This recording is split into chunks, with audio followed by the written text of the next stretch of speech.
Bandimwe ba YouTube Dr. Niyitegeka Theoneste ndabashuje. Niyitegeka Theoneste umuharanizi w'uburenganzira bwa muntu, haba ari umuganga ugarutse abagezaho akarengane gatandukanye yagiye abona cyangwa abavandimwe bari bafunganywe nawe bahuye mu magereza atandukanye. Mu minsi yashize nagiye mbabwira uko aho karengane kari gateye, ariko harashize igihe tudaherukanye. Ibyo rero bikaba byaterwaga nuko nari maze iminsi ndimo gusura amagereza atandukanye, usura n'abavandimwe twagiye tubana muri ayo magereza mu biturage aho bagiye bari, ndeba uko babayeho n'ibibazo bagiye bahura nabyo. Uyu munsi rero hari umuvandimwe uherutse kuva muri gereza ya Kiriba, twahuye nawe, yitwa Emmanuel, ari bubagezeho ibyo yagiye ahura nabyo bitandukanye. Ariko nk'uko nagiye mbibabwira nyine, mu magereza nabwiye ko harimo ibibazo bitandukanye bijyanye n'ibiribwa, bijyanye no kwivuza, bijyanye no koza umubiri bitandukanye. Uyu munsi rero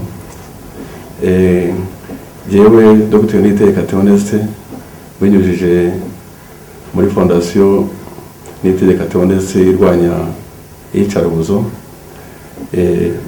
yitwa Stop Torture Now, bivuze ngo hagarika iyicarubozo aka kanya.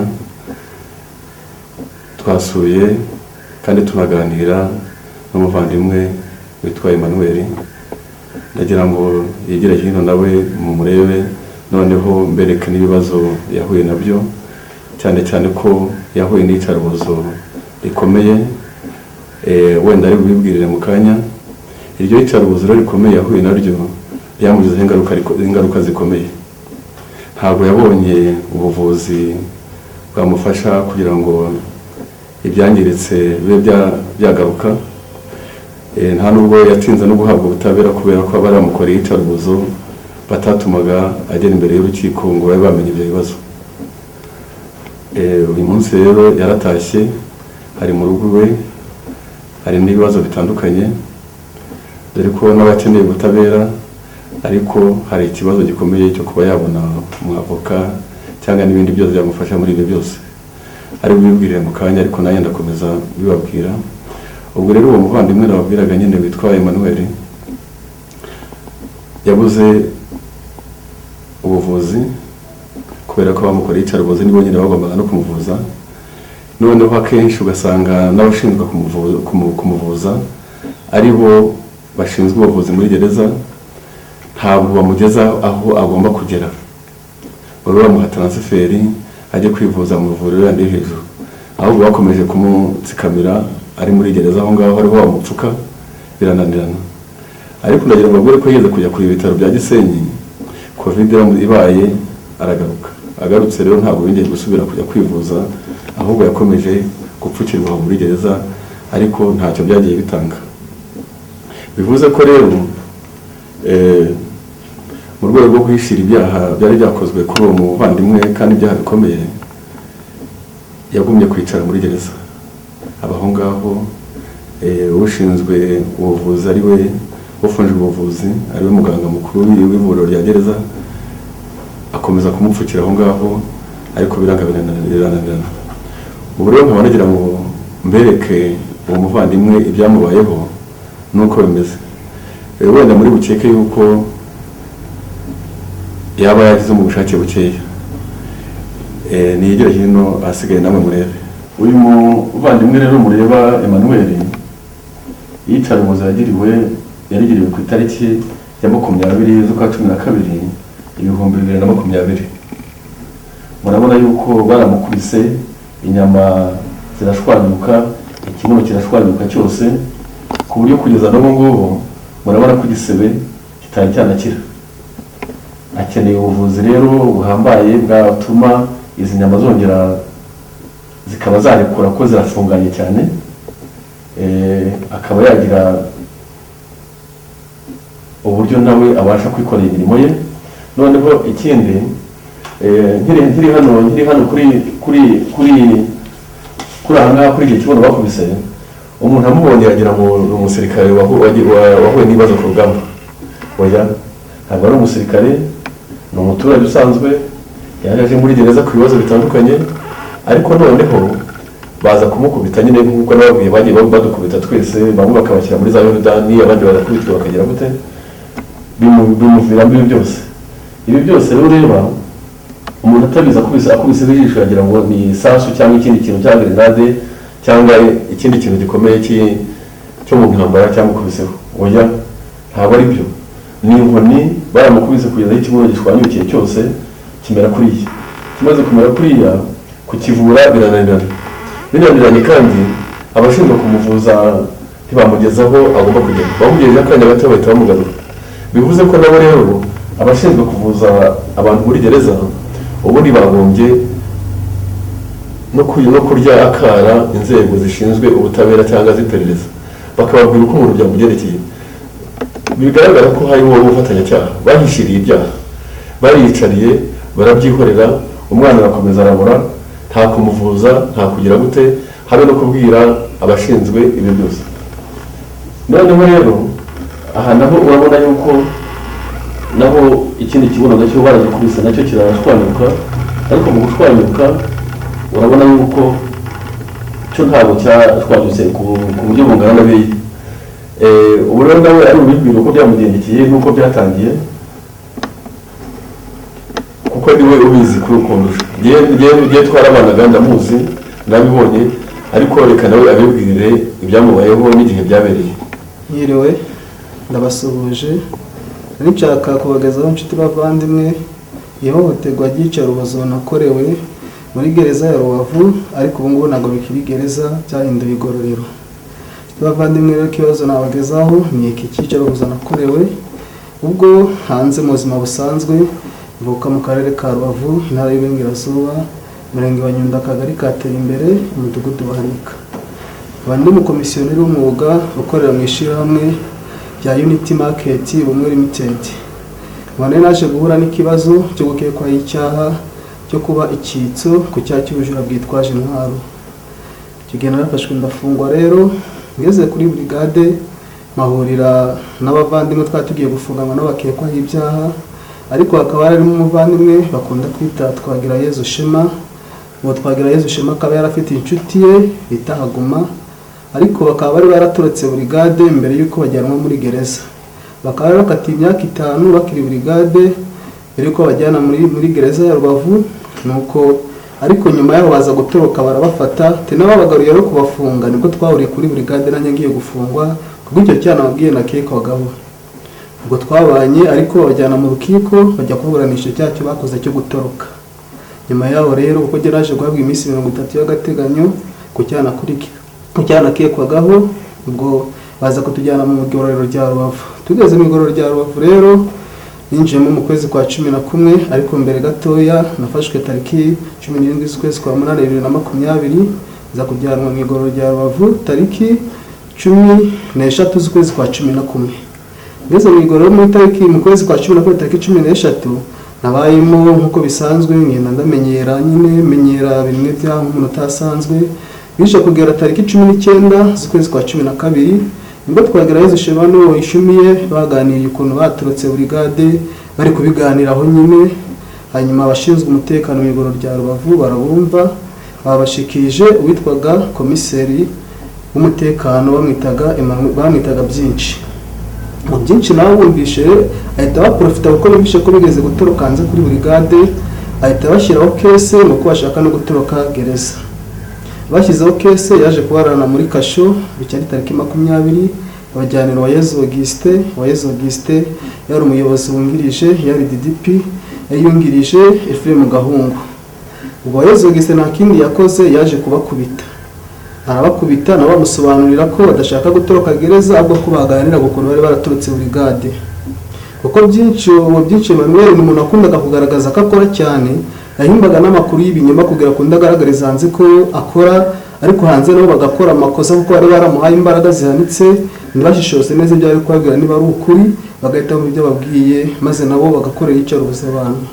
uwo diregiteri rero byabaye ngombwa ko atumva neza ibyo ari kumusobanurira, biba ngombwa ko afata gahunda yo gutuma kuri bamwe bafunganywe burigade kugira ngo abasobanuze amakuru y'ibyo bintu neza. nanjye rero kuko nari mfunganywe na burigade ndi umwe muri abo bahamagajwe, harimo na bamwe muri bagenzi banjye b'amashumi yanjye twakekanwagaho icyaha. ubwo tugezeyo yarambajije ati ese ni wowe bita Peter? nanjye ndamusobanurira ati ninjye bita Peter. arangije arambwira ati none hari ikibazo nshaka kumfashaho, ariko ntabwo watubwiza ukuri tutari twakubonja. ubwo kumbonja yavugaga rero no kubanza bankubita, ariko yahise ategeka ko yahise andubika muri Yorodani ni imwe bashyiragamo amazi bakava kwibizamo abantu, banyibizamo iyo Yorodani. bamaze kuyinyibizamo bankuramo nambaye imyenda yose. arangije aravuga ngo ubu noneho nakubaza. ndavuga ati nta kibazo wambaza, kuko nabonaga bari gukubita abantu biteye ubwoba, nanjye nahise mahamuka ngira ubwoba.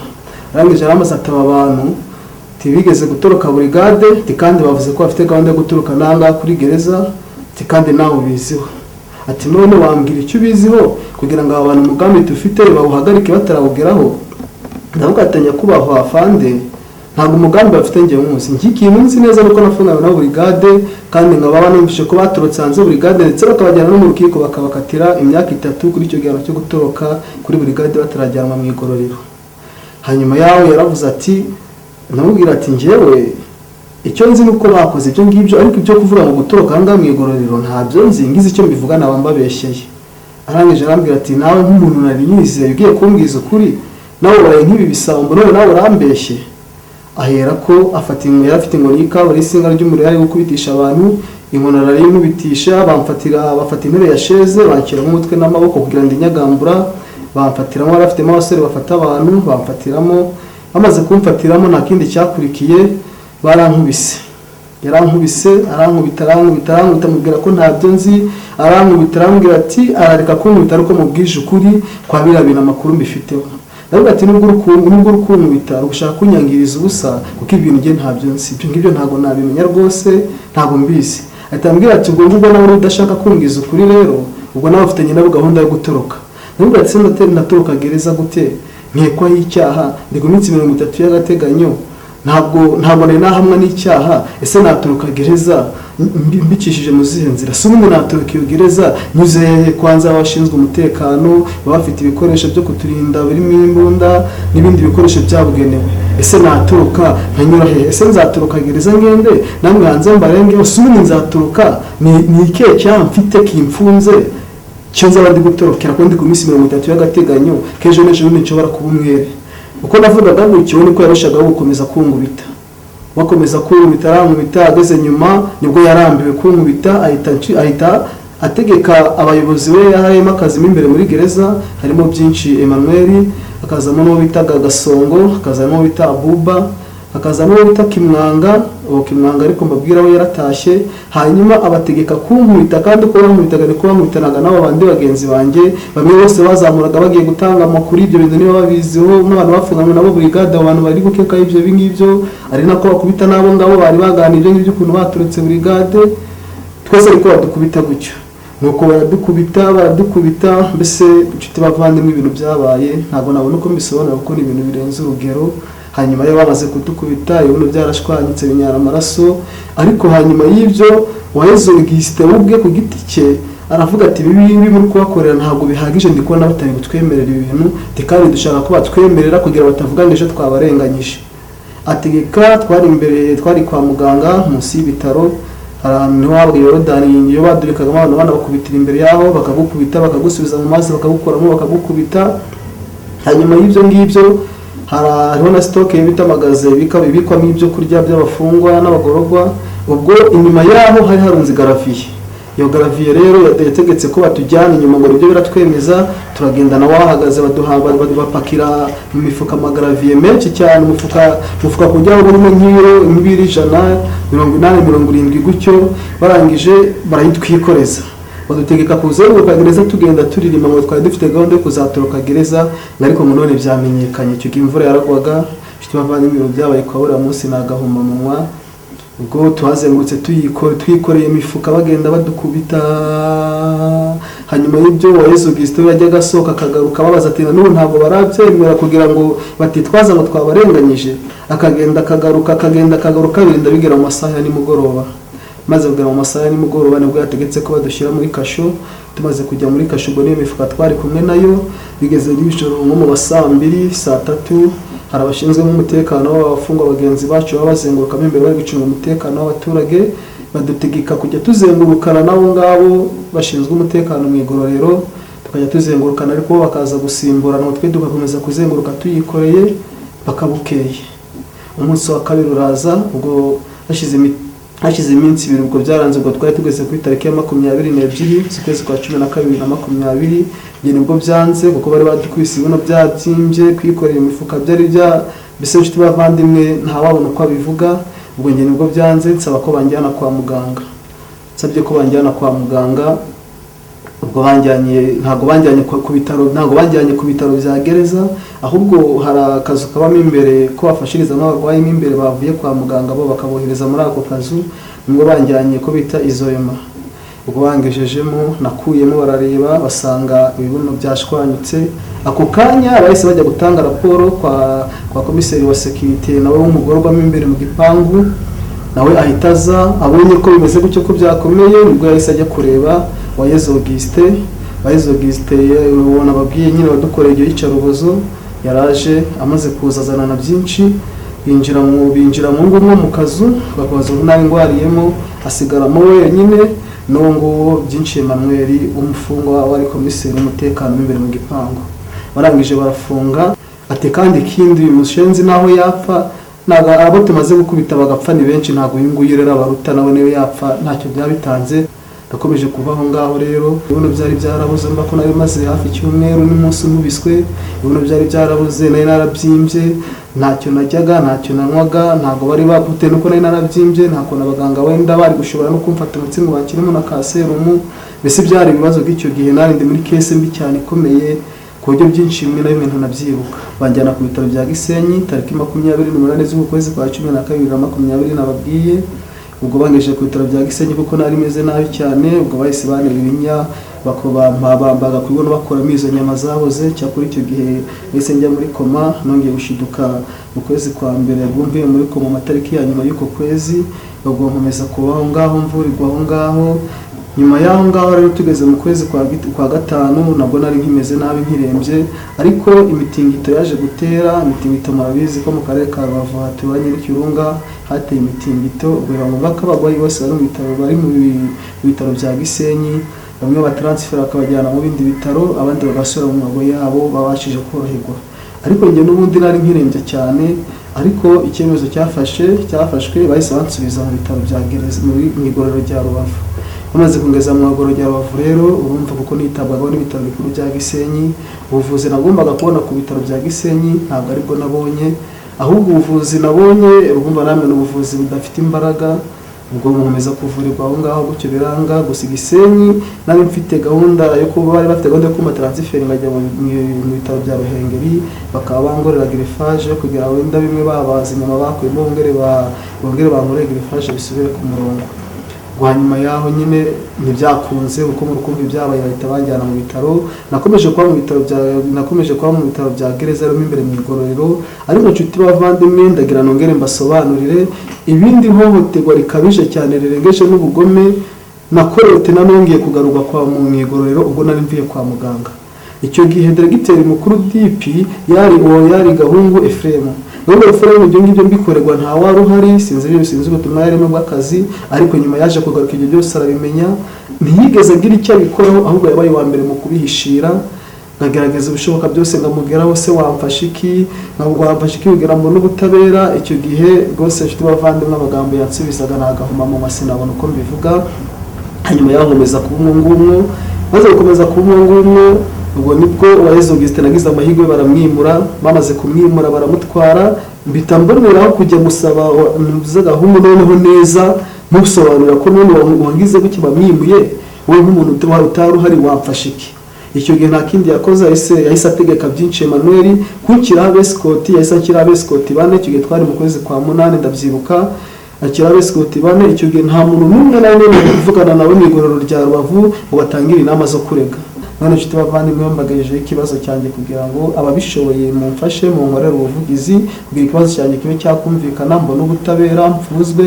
Kandi ibi bibazo byagiye bindera ingaruka zitandukanye, nagiye ngira ingaruka zitandukanye mu kibazo cyo mu mutwe, ngira ikibazo cyo mu mutwe cyane cyo rimwe na rimwe cyo guta ubwenge, ikibazo cy'ubugabo byarangiye ntago mu kinyarwanda ntago hishyukwa, ibindi bibazo nagiye ngira bitandukanye, umugongo, ikibindi bibazo ikibuno n'amaguru bigiye bibapararize rimwe na rimwe.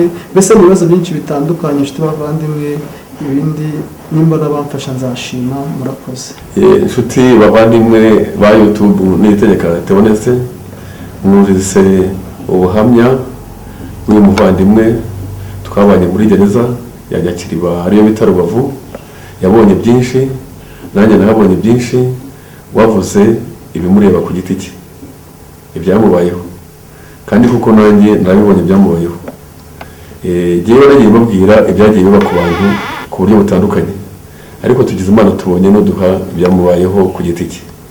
Icyo nasaba rero abazakurikira iyi nkuru nuko ubishoboye yazadufasha tugafasha uyu muvandimwe akabona ubutabera. Uyu muvandimwe akeneye umwavoka, akeneye kugeza ikirego cye mu rukiko n'ibindi byose bamufasha kugira ngo abone ubutabera. Ikindi, uyu muvandimwe mwabonye ko akeneye ubuvuzi bufite ingufu, ubuvuzi bwakongera kugarura biriya bibazo yagize. Yababwiye ibibazo yarondoye ibibazo byose yagiye agira bijyanye no hariya ahantu hangiritse, ariko ikihutirwa cyane muri aka kanya ni uko twabona inzobere yadufasha hariya ahantu hakavurwa, uruhu rukongera rukamera, bakaba bateramo ibindi bintu byangombwa kugira ngo bigaruke, ariko umuntu akongera akaba muzima. Ibyo byose birasaba amafaranga, birasaba ubufasha. Nimugerageze, uzabishobora azamufashe. Muri make rero uyu munsi ibyo nagira ngo mbagezeho ni ubuhamya bw'uyu muvandimwe wahuye n'akaga gakomeye. Yari Dr. Niyitegeka Theoneste, umuvandimwe wanyu, nkaba umuganga, nkaba n'umuharanirizi w'uburenganzira bwa muntu. Ibi tuba tuvuga ndabivuga mu rwego rwa fondasiyo irwanya akarengane, ikarwanya n'iyicarubozo, ariyo twita Stop Torture Now. Ni ukuvuga ngo hagarika iyicarubozo aka kanya. Murakoze.